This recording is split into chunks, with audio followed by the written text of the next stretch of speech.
Les Djiboutiens n'auront plus besoin de visa pour se rendre au Kenya et vice-versa.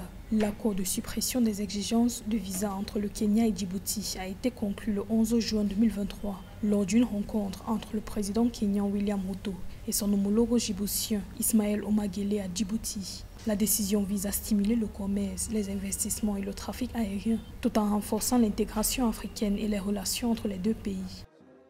C'est une décision à apprécier parce que ça fait partie des exigences que le peuple africain demande même à ses dirigeants, d'ouvrir l'espace africain à la libre circulation. Sans cette libre circulation, on ne peut pas construire ce qu'on appelle la citoyenneté communautaire en Afrique. Et il est important que ce type de signature se multiplie entre les différents pays du continent.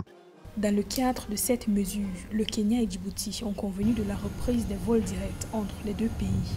Les deux dirigeants ont également convenu d'améliorer la coordination sur la migration de la main-d'œuvre et de créer le Conseil d'affaires Kenya-Djibouti en vue de stimuler les échanges entre leurs pays. En outre, le Kenya offrira 300 postes dans des établissements d'enseignement supérieur aux étudiants djiboutiens, aux mêmes frais que les étudiants kenyans, tandis que Djibouti fournira du personnel aux institutions de formation kenyanes pour former les étudiants à l'apprentissage de la langue française.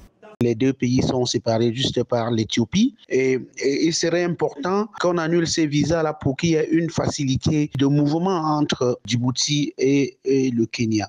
Et cela entre en droite ligne avec la zone de libre-échange continentale. Il ne faudrait pas que ça se limite seulement au niveau de la libre circulation des personnes, que ça soit aussi au niveau de la facilitation du commerce intra-africain entre les deux pays. Plusieurs accords ont été conclus entre le président kenyan et son homologue djiboutien sur une synergie d'action dans les domaines de la santé, de la culture, des infrastructures, des technologies de l'information et de la communication, de l'éducation, du tourisme, des sports et des arts, de l'énergie et de l'agriculture. Les deux pays prévoient notamment la production de l'énergie géothermique et un cadre permettant la reconnaissance réciproque des certificats délivrés par leurs établissements d'enseignement supérieur respectifs.